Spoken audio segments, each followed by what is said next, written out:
Abre sua Bíblia no Antigo Testamento, primeiro livro dos Reis, capítulo 11.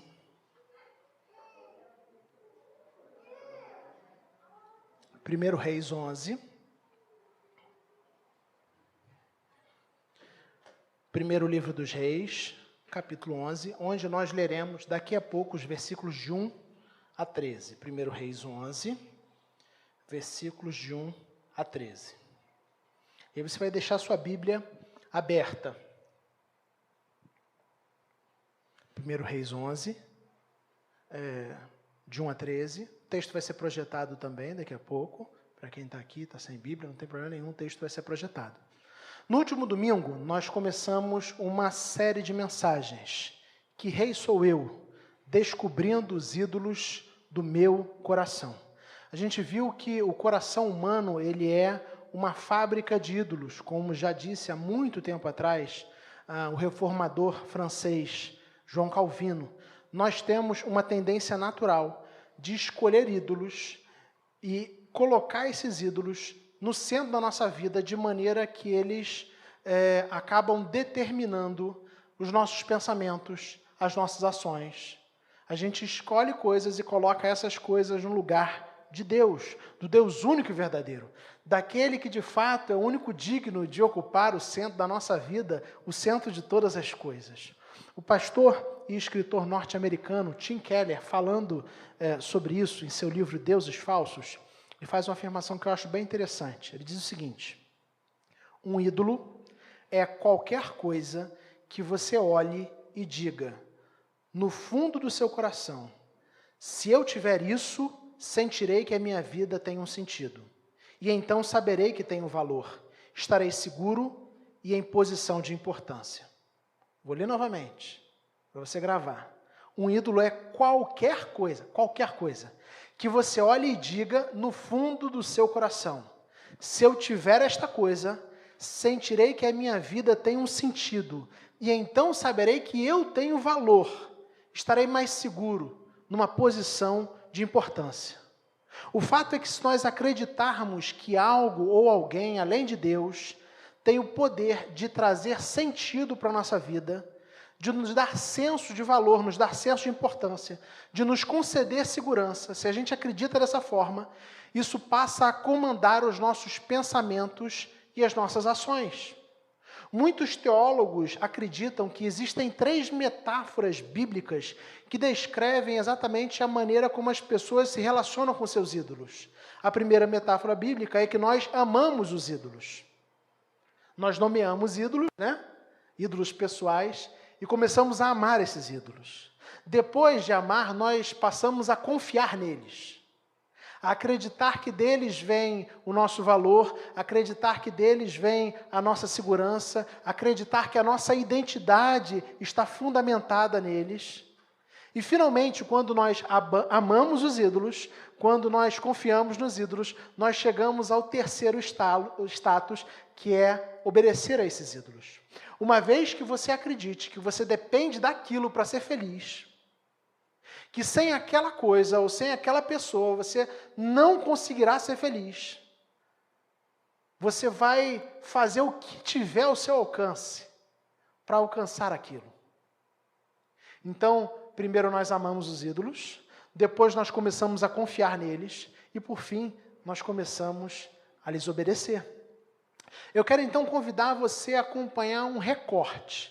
É um recorte. O texto que nós vamos ler, ele é um pequeno texto que narra um pequeno momento da vida do rei Salomão. Um homem rico, como eu disse, era um rei extremamente poderoso. Salomão é muito conhecido pela sua riqueza, pelo seu poder, mas também pela sua sabedoria. O texto bíblico diz que ele foi o mais rico e sábio dentre os reis da terra durante o seu tempo. No tempo em que ele viveu, de acordo com o relato bíblico, não houve ninguém tão rico ou tão sábio como Salomão, alguém famoso. Quando a gente olha para a Bíblia, a gente sabe que a Salomão é atribuída a autoria de alguns livros da Bíblia. Por exemplo, Eclesiastes, Provavelmente, a autoria é atribuída a Salomão. Provérbios, né? Livro de sabedoria, né? É exatamente atribuído também a Salomão. Cântico dos Cânticos é atribuído a ele. Então, um homem diferente. Alguém rico, alguém extremamente sábio, alguém muito poderoso, alguém que era conhecido e reconhecido por sua sabedoria, alguém que fazia diferença e tinha um status todo diferenciado no tempo em que viveu. Alguém que foi usado por Deus, foi instrumento de Deus para escrever 3 livros das Escrituras. Contudo, presta bastante atenção no que eu vou te dizer agora. Até mesmo esse sábio homem de Deus deixou-se seduzir pelos ídolos do seu coração e se afastou de Deus e da sua vontade. Até mesmo Salomão, um sábio homem de Deus, em determinado momento da sua vida, se deixou seduzir pelos ídolos e se afastou de Deus e da sua vontade. Nosso tema hoje é o seguinte: o coração dividido que leva à infidelidade. O coração dividido que leva à infidelidade. E aí eu quero convidar você agora a ler comigo o texto de 1 Reis, capítulo 11, versículos de 1 a 13. Antes da leitura, eu convido você a mais uma vez fechar seus olhos. Nós vamos pedir a direção de Deus para esse instante. Feche seus olhos, vamos falar com o Senhor. Deus amado, nós louvamos, engrandecemos o Teu santo nome. Só Tu, Senhor, é digno de toda honra, toda glória e todo louvor. Nesse instante, Pai, do culto, onde nós abrimos a Tua palavra, desejosos, Pai, por ouvir a Tua voz, nós pedimos a iluminação do Teu Santo Espírito. Nós cremos, Pai, que a Tua palavra é a nossa única regra de fé e prática, que ela é palavra viva e eficaz, e que ela é extremamente poderosa para trazer as Tuas verdades para as nossas vidas. Por isso nós pedimos, Senhor Deus, que os nossos corações estejam sensíveis e atentos àquilo que o Senhor tem para cada um de nós neste dia, em nome de Jesus. Amém. O coração dividido que leva à infidelidade. Vou fazer a leitura e você acompanha silenciosamente. 1 Reis, capítulo 11, versículos de 1 a 13. Diz assim a palavra do Senhor. O rei Salomão amou muitas mulheres estrangeiras. Além da filha de Faraó, eram mulheres moabitas, amonitas, edomitas, sidônias e hititas. Elas eram das nações a respeito das quais o Senhor tinha dito aos israelitas: vocês não poderão tomar mulheres dentre essas nações, porque elas os farão desviar-se para seguir os seus deuses. No entanto, Salomão apegou-se amorosamente a elas. Casou com 700 princesas e 300 concubinas. E as suas mulheres o levaram a desviar-se. Versículo 4. À medida que Salomão foi envelhecendo, suas mulheres o induziram a voltar-se para outros deuses, e o seu coração já não era totalmente dedicado ao Senhor, o seu Deus, como fora o coração do seu pai Davi. Ele seguiu Astarote, a deusa dos sidônios, e Moloque, o repugnante deus dos amonitas. Dessa forma, Salomão fez o que o Senhor reprova, não seguiu completamente o Senhor como seu pai Davi. No monte que fica a leste de Jerusalém, Salomão construiu um altar para Camus, o repugnante deus de Moabe, e para Moloque, o repugnante deus dos amonitas.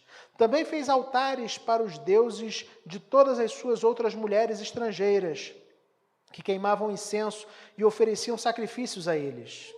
O Senhor irou-se contra Salomão por ter se desviado do Senhor, o Deus de Israel, que lhe havia aparecido 2 vezes. Embora ele tivesse proibido Salomão de seguir outros deuses, Salomão não lhe obedeceu. Então o Senhor lhe disse: já que essa é a sua atitude, e você não obedeceu à minha aliança e aos meus decretos, os quais lhe ordenei, certamente lhe tirarei o reino e o darei a um dos seus servos. No entanto, por amor a Davi, seu pai, não farei isso enquanto você viver. Eu o tirarei da mão de seu filho, mas não tirarei dele o reino inteiro. eu lhe darei uma tribo por amor de Davi, meu servo, e por amor de Jerusalém, a cidade que escolhi. Amém. O amor. Certamente não existe sentimento mais cantado. Tema de diversas formas de manifestação artística. Existem muitas músicas que falam sobre o amor. Existem muitos quadros que falam e pintam o amor.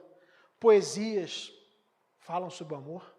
Histórias contam sobre o amor. Fotografias, esculturas retratam o amor.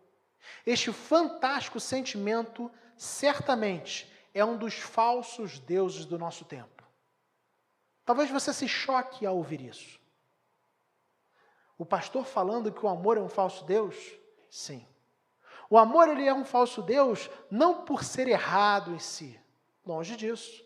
Como nós vimos na semana passada, nós temos, devido ao nosso coração pecaminoso, a tendência de pegar coisas boas criadas por Deus, e o amor é um exemplo de uma delas, e nos relacionarmos com essas coisas boas criadas por Deus da maneira equivocada devido ao nosso pecado.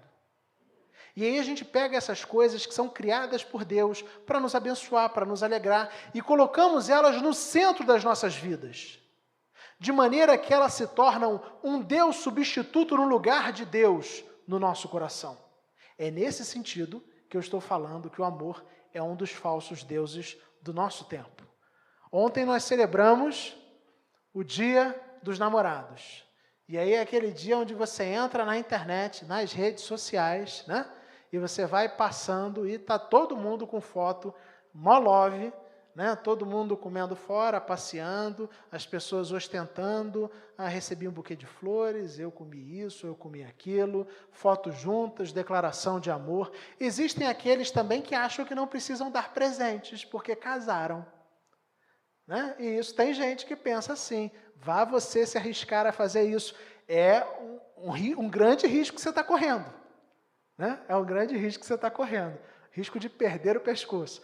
Brincadeiras à parte, o amor é certamente um dos sentimentos mais importantes, mais clássicos do nosso tempo. E o fato é que a gente acaba depositando no amor, depositando no romance, a expectativa de que o amor, de que encontrar alguém possa suprir as profundas necessidades do nosso coração. Existe no senso comum a ilusão de que quando nós encontramos a nossa cara metade, tudo o que está errado na nossa vida automaticamente se renova e se resolve. Você já ouviu pessoas que pensam assim? Gente que vira e fala assim, olha, eu sou uma pessoa profundamente infeliz, mas se eu tivesse alguém ao meu lado, aí tudo se resolveria. Essa é a compreensão predominante, partilhada por boa parte, não vou dizer todos, mas por boa parte das pessoas do nosso tempo. A ideia de que tudo que existe de errado na nossa vida iria automaticamente se resolver se nós encontrássemos a nossa cara metade e tivéssemos nossa cara metade ao nosso lado. Talvez você já tenha pensado assim. Talvez você ainda pense dessa maneira. A gente deposita uma expectativa nessa ilusão de que encontrando alguém, aí sim, até aqui eu fui infeliz, até aqui a minha vida estava toda fora do lugar, mas finalmente eu encontrei alguém e esse alguém vai me salvar de uma vida infeliz. Percebe como o amor pode ser um falso Deus?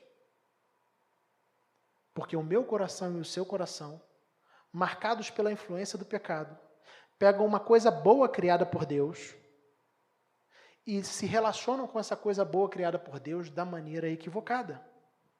Voltando a Salomão, como eu disse, ele foi um rei rico e famoso, um homem extremamente importante no seu tempo.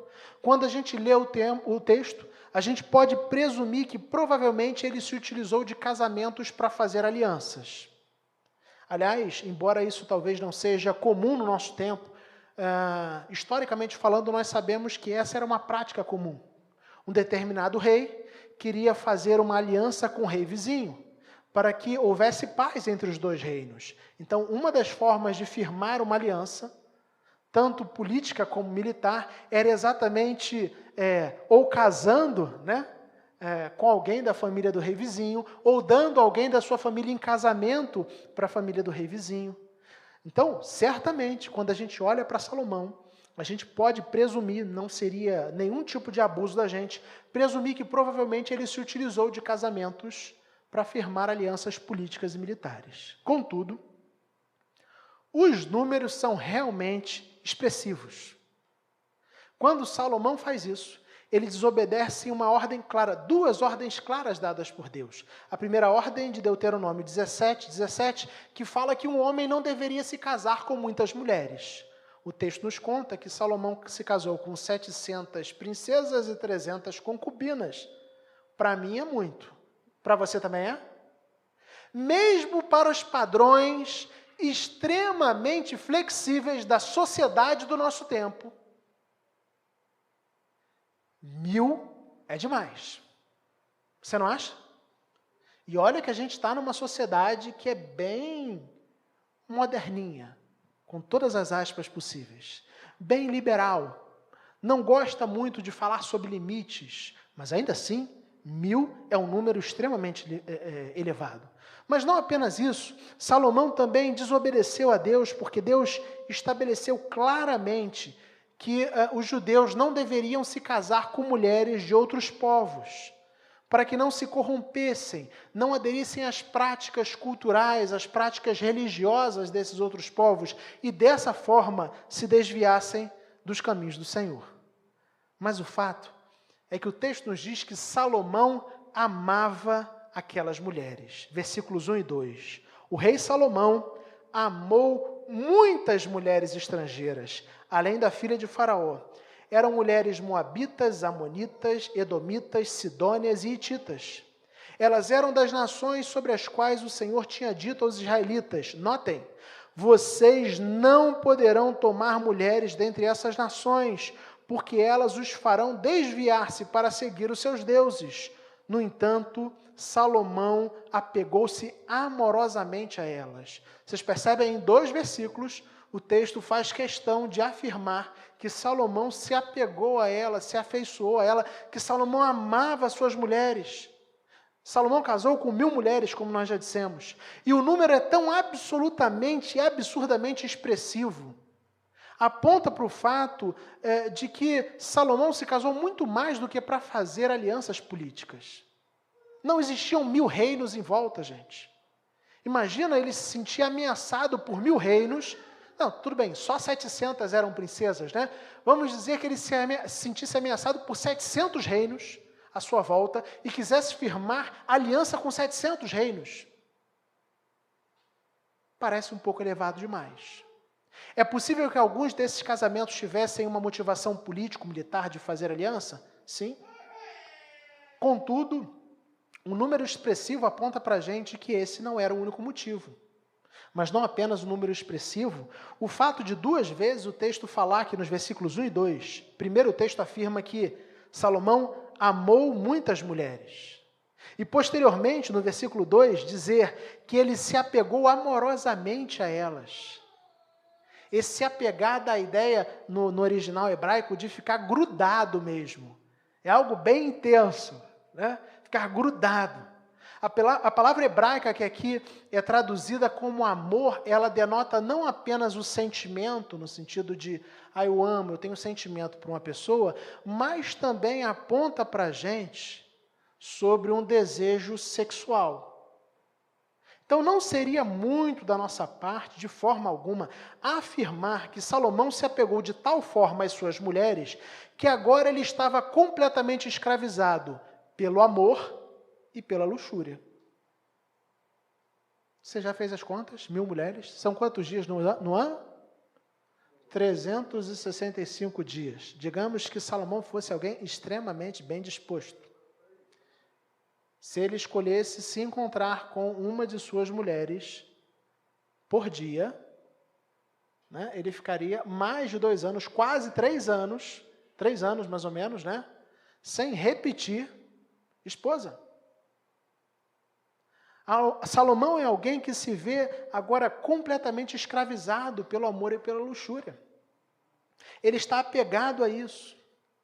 E é interessante a gente perceber que o coração desse poderoso rei, em determinado momento de sua vida, se vê dividido entre o amor às mulheres e o amor ao Senhor. E a escolha foi feita. Versículos de 4 a 6, onde nós lemos assim: à medida que Salomão foi envelhecendo, suas mulheres o induziram a voltar-se para outros deuses. E o seu coração já não era totalmente dedicado ao Senhor, o seu Deus, como fora o coração do seu pai Davi. Ele seguiu os postes sagrados, a deusa dos Sidônios, e Moloque, o repugnante deus dos Amonitas. Dessa forma, Salomão fez o que o Senhor reprova. Não seguiu completamente o Senhor, como o seu pai Davi. Presta bastante atenção no que eu vou dizer. Nenhum coração dividido resiste muito tempo. Nenhum coração dividido resiste muito tempo. O próprio Senhor Jesus já disse isso. Ninguém pode servir a dois senhores, porque odiará um e amará o outro, ou se dedicará a um e desprezará o outro. Mateus 6, 24. Salomão, então, se pega dividido entre o amor de Deus, o amor a Deus e o amor às suas mulheres, e ele faz uma decisão. Ele cede aos desejos de suas mulheres, e dessa forma ele introduz o paganismo e a idolatria, tanto na sua vida como na vida do seu povo. Porque quando a gente olha a história de Israel, a gente percebe que quando o rei era alguém temente a Deus, ele levava o povo a viver de forma temente a Deus. Ele influenciava o povo, ele emitia leis, ele emitia decretos que proibiam a idolatria, que apontavam para a necessidade de viver de uma maneira que honrasse apenas a Deus. Contudo, quando o rei se desviava do caminho do Senhor, ele instituía cultos a falsos deuses, como fez Salomão. Ele construía altares a deuses pagãos, e ao fazer isso, ele automaticamente induzia, impulsionava também o povo a se desviar dos caminhos do Senhor. Então, Salomão cede aos desejos de suas mulheres, e ao fazer isso ele traz o paganismo e a idolatria primeiro para a sua vida, mas também para a vida do seu povo. E aí, ouvindo isso, alguém poderia virar e dizer assim: mas o texto não fala que Deus deixou de servir, mas o texto não fala que Salomão deixou de servir a Deus. Apenas fala que ele se desviou e que seu coração já não era totalmente dedicado ao Senhor. Alguém poderia utilizar esse argumento para defender Salomão, como quem diz: olha, pastor, mas você está sendo muito exagerado com Salomão.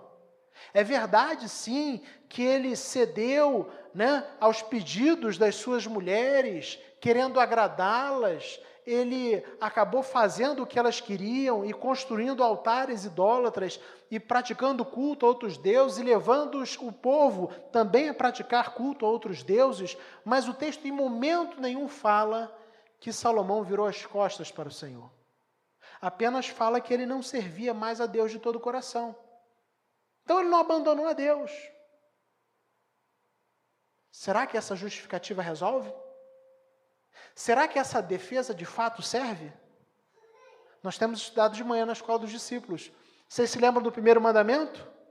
Não terás outros deuses além de mim. Êxodo 20, versículo 3. Não basta servir a Deus com um coração dividido. Eu sigo ao Senhor, mas eu também tenho outras crenças. Eu sigo ao Senhor, dentre outras coisas que eu sigo. Eu confio no Senhor, mas eu também confio no horóscopo, eu também confio na moça do tarô, eu também confio nas cartas. Percebe? Salomão é acusado pelo Senhor e reprovado pelo Senhor, porque o seu coração já não era inteiramente fiel ao Senhor. E o Deus que nós conhecemos, ele reivindica a exclusividade. Coração dividido leva à infidelidade. Entenda isso. Então, grava o que eu vou dizer agora. Deus reivindica a completude do seu coração. Você pode repetir comigo? Deus reivindica a completude do meu coração. Vamos lá? Deus reivindica a completude do meu coração. Deus quer o seu coração por inteiro. Ele não aceita metade. Ele não aceita uma parte. Mas eu quero continuar. Deus reivindica a totalidade da minha vida e da sua vida. Vamos juntos? Deus reivindica a totalidade da minha vida. É entrega total. Não é uma parte. Não é uma parcela. É tudo. Por fim, Deus reivindica a exclusividade da nossa adoração. Vamos lá? Deus reivindica a exclusividade da minha adoração. Juntando as três ideias, Deus reivindica a completude do nosso coração, a totalidade da nossa vida, a exclusividade da nossa adoração. Grava isso.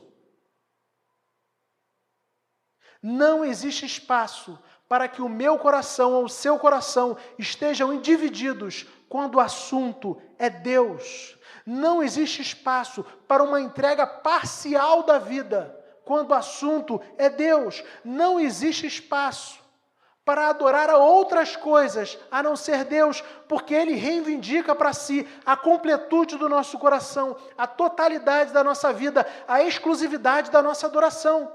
É somente para Ele. Não é Ele e outras coisas. Não é Ele e outros deuses. Não é Ele e outras crenças. É apenas Ele.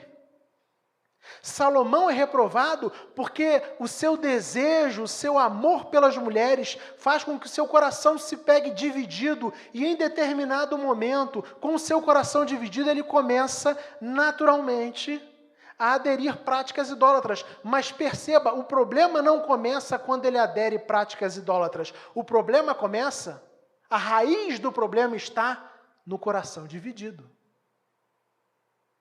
O coração dividido é que gera as práticas idólatras. Como ele tinha um falso Deus na vida dele, ele se vê escravizado pelo amor às mulheres e pela luxúria, querendo satisfazer o falso Deus, ele começa a negociar valores. E agora ele já não cultua apenas a Deus, agora o coração dele não é apenas de Deus, a vida dele não é apenas de Deus, a adoração dele não é apenas a Deus. Ele passa então a ter o coração dele dividido entre Deus e as mulheres. Uma parte da vida dele, ele tem culto a outros deuses, e outra parte ele tem culto a Deus. Uma parte da adoração dele é dirigida a Deus, mas outra parte é a deuses pagãos. Deus reivindica a completude do seu coração, a totalidade da sua vida, a exclusividade da sua adoração. Ele não aceita menos que isso. Ele é o Senhor, Criador de todas as coisas. E como Senhor e Criador de todas as coisas, Ele reivindica a nossa vida, a totalidade da nossa vida, como alguém que de fato tem direito de fazê-lo. Ele tem direito a isso. Quando nós tentamos colocar Deus e servir a outros deuses ou outras coisas além de Deus, nós estamos dando a Deus uma glória menor do que é devida a Ele. Esse é o problema. O coração dividido leva à infidelidade. Foi assim com Salomão.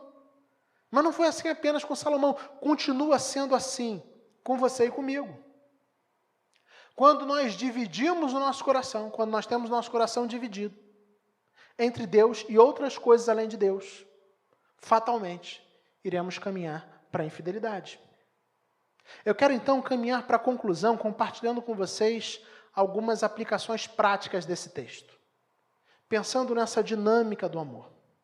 As aplicações, elas são válidas para todos nós, mas em alguns momentos eu direcionei a grupos específicos. Isso não quer dizer que só quem faz parte do grupo a aplicação se dirige, né? É porque eu pensei em grupos específicos. Então, primeiro, para você que é casado, não coloque o seu cônjuge no lugar de Deus. Prestou bastante atenção nisso? Não coloque o seu cônjuge no lugar de Deus. Não se permita ter um coração dividido. Seu cônjuge, por melhor que seja, ou sua cônjuge, por melhor que seja, não pode preencher o vazio que existe deixado pela falta da presença de Deus na sua vida. Se você tentar fazer isso, ou você vai se afastar de Deus, ou você vai destruir o seu relacionamento, e normalmente você vai fazer as duas coisas junto. Não coloque o seu cônjuge no lugar de Deus. Deus ocupa o lugar central na sua vida. Seu cônjuge é muito importante. Eu sou casado, eu amo minha esposa, a Aline tem um espaço importantíssimo na minha vida. Depois de Deus, ela é a pessoa mais importante da minha vida. Mas é depois de Deus. É depois de Deus. Não coloque o seu cônjuge no lugar de Deus. Às vezes existem pessoas que, existem pessoas que depositam sobre os seus cônjuges uma esperança quase que messiânica. E ao fazer isso, naturalmente ficam frustradas, porque, como eu disse, por melhor que o seu cônjuge seja, ele não é Deus. Ele não é perfeito, ela não é perfeita. Ele é cheio de falhas. Por melhor que eu seja, por melhor que a Aline seja, existe um vazio no nosso coração que é de Deus e só Deus pode preencher esse vazio. O cônjuge não consegue preencher. E quando a gente tenta fazer com que o cônjuge preencha um vazio que Deus tem que preencher no nosso coração, a gente se frustra, a gente coloca um peso demasiado sobre o nosso cônjuge, a gente está estragando, destruindo o nosso relacionamento. E além disso, nós estamos colocando um Deus substituto no lugar de Deus. Então, para você que é casado, não coloque o seu cônjuge no lugar de Deus. Vale para os não casados também, que não casado não tem cônjuge, né? Mas deu para entender. Segundo, para você que está namorando, é possível. O Julião, eu sei que está noivo, né, Ivarão? Isso. Relacionamento bom é aquele que te aproxima mais de Deus e da sua vontade. Fuja de relacionamentos que te afastam do caminho do Senhor. Simples assim. Salomão começa a se afastar de Deus porque ele se envolve em relacionamentos com pessoas que servem a outros deuses. E aí ele se vê tão envolvido com essas pessoas, ele se sente tão atraído por essas pessoas que ele começa a ceder os desejos dessas pessoas. E ao ceder os desejos dessas pessoas e fazer as vontades dessas pessoas, eles passam e param de fazer a vontade de Deus. Então, relacionamento bom é aquele que te aproxima mais de Deus e da sua vontade. Fuja do relacionamento com pessoas que te afastam de Deus, que te afastam do caminho do Senhor. Quantas vezes jovens, hoje em dia quem namora não é só jovem, né? Está cheio de gente já, um pouquinho mais avançada de idade, namorando. Se envolve em relacionamento que apontam caminhos e direções que são contrárias à vontade de Deus. Cuidado com isso. Relacionamento bom te aproxima de Deus e da sua vontade. Entenda isso. Os relacionamentos de Salomão fizeram o oposto com ele. Não é à toa que o Novo Testamento fala sobre o perigo e condena e proíbe o julgo desigual. É exatamente por entender que quando nós optamos por nos relacionar com pessoas que têm uma fé diferente da nossa, isso não tende a produzir bons frutos. Ah, pastor, mas a Bíblia fala que a mulher santa santifica o marido. Sim. Mas na maioria dos casos, o que a gente vê não é isso. Uma coisa é você já estar casado, já estar casada, já estar comprometido e ser alcançado pelo Senhor. Você não vai abandonar seu marido, não vai abandonar sua esposa por causa disso. Mas se você ainda nem entrou no relacionamento, ainda nem se comprometeu de maneira séria, para que você está se envolvendo com alguém que não te aproxima do caminho de Deus, da vontade de Deus e do próprio Deus? Hoje eu sou homem casado, mas eu vou falar de maneira muito prática sobre o assunto. Já existiu tentativa de relacionamento da minha parte com pessoas que a pessoa simplesmente levantou em determinado momento, onde a gente ainda estava se conhecendo, eu estava encantado pela pessoa, e a pessoa falou assim, eu acredito nisso. Eu ouvi, com toda a gentileza, falei assim, que legal, muito bom, né? Dei aquele sorrisinho e falei assim, então, eu acredito em outras coisas, a minha fé é em Cristo Jesus, Ele é o Senhor da minha vida, e assim, sem nenhuma dificuldade, nenhum problema com você, não me leve a mal a sinceridade, mas eu acho melhor a gente dar um ponto final nisso, no nosso, né, como é que eu posso dizer, nesse início de relacionamento, enquanto a gente ainda não está envolvido emocionalmente. Porque a gente às vezes se envolve emocionalmente, se apaixona, e tenta dar o ponto final lá na frente. Só que lá é muito difícil, sabe? Porque o nosso coração já está envolvido. Então, de maneira prévia, de maneira preventiva, entendendo que era essa a direção de Deus para a minha vida, o que eu fiz foi, estou pegando a minha cartola, pegando meu chapéu e saindo. Trato bem, conheço, falo, tudo bem, a pessoa casou, eu casei. Deus tinha um projeto na vida de cada um, mas não era eu com ela, nem ela comigo. Simples assim. Terceira aplicação prática. Para você que está procurando, não está com ninguém, né? Isso. Não sei se é o caso. Eu espero que não seja o seu caso. Eu sei que isso às vezes é triste de ouvir, mas entenda uma coisa. Nem todo mundo no mundo em que nós vivemos encontrará o seu par romântico. Eu sei que é difícil ouvir isso. Principalmente quando a gente está sozinho. Talvez você ouvindo eu dizer isso, fale assim, pastor, mas é fácil, né? Você fala que nem todo mundo vai encontrar, mas você está casado, está feliz, está bem. Mas é uma questão matemática, gente. É uma questão matemática. Nem todas as pessoas vão encontrar seus pares românticos. Talvez você não encontre, não conheça a sua cara metade, comece a namorar, case e sejam felizes para sempre. Talvez isso não aconteça com você. Eu não estou desejando isso a você, não desejo isso.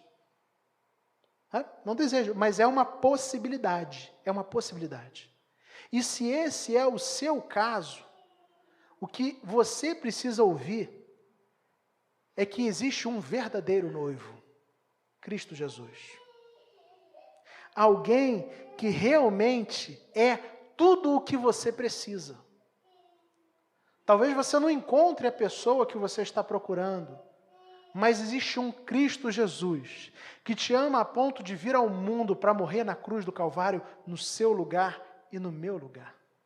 Esse Jesus te ama de uma maneira extremamente profunda e Ele é tudo o que você precisa. Talvez não seja por Ele que você esteja procurando, mas entenda isso, Ele é tudo o que você precisa. Isso não vale apenas para quem está procurando, mas vale para todos nós. Quando nós entendemos que de fato Cristo é tudo o que nós precisamos, nós aí sim estamos livres para nos relacionarmos com as pessoas de maneira correta, de maneira santa, sem depositar sobre elas a expectativa de que elas salvem a nossa vida ou que elas tragam sentido à nossa existência. Eu peguei a ideia daquelas pessoas que estão à procura porque eu acho que fica ainda mais clara, mas isso também vale para você que namora, para você que está casado assim como eu. Jesus é tudo que você precisa. E quando você entende que Jesus é tudo que você precisa e Ele de fato completa o seu coração, você agora está livre, está habilitado e tratado por Deus para se relacionar com as pessoas que talvez Deus coloque na sua vida, ou que talvez já tenha colocado de maneira equilibrada, de maneira santa. Existe um Deus que nos espera de braços abertos. Um Deus que é tudo aquilo que o nosso coração deseja. Um Deus que nos ama a ponto de enviar seu Filho ao mundo para morrer na cruz, no nosso lugar, assumindo a condenação pelos nossos pecados. É desse Deus que o Evangelho fala. Entenda isso. Esse é o amor que todos nós precisamos ter. É esse amor que precisa preencher os vazios que existem dentro do nosso coração. Quando esse amor preenche os vazios do nosso coração, nós estaremos bem, estando acompanhados, casados, estando no período de namoro ou de noivado, ou até mesmo estando sozinhos. Sabendo que ainda que não estejamos com a nossa cara metade, com a outra metade, né, do limão e por aí vai, e as citações diversas, nós temos Jesus. E Ele preenche a nossa vida, Ele preenche os vazios, Ele nos ama de maneira incondicional. Ele esteve disposto a morrer por nós.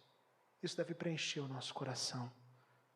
Concluindo, irmãos, lembre-se, Deus reivindica a completude do seu coração, a totalidade da sua vida, a exclusividade da sua adoração. Tudo o que você precisa é do amor de Cristo Jesus.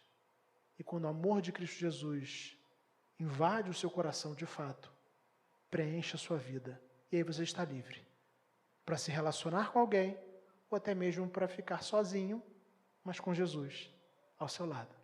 Vamos orar? Feche seus olhos, chamar o conjunto de louvor à frente. A gente falou muito sobre a possibilidade de ter um coração dividido, a possibilidade de colocar sobre o nosso cônjuge a expectativa quase que messiânica. Lembre-se disso, quando você faz isso, você está se frustrando e matando seu relacionamento aos poucos. Você está matando o seu cônjuge. Só Jesus é o Messias.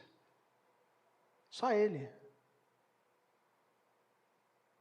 Seu coração está dividido?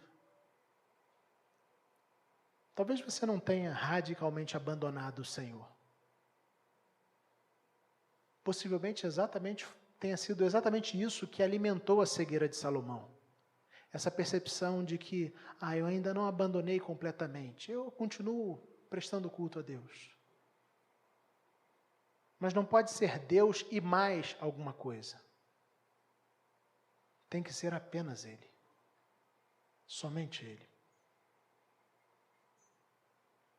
Coloque sua vida diante do Senhor.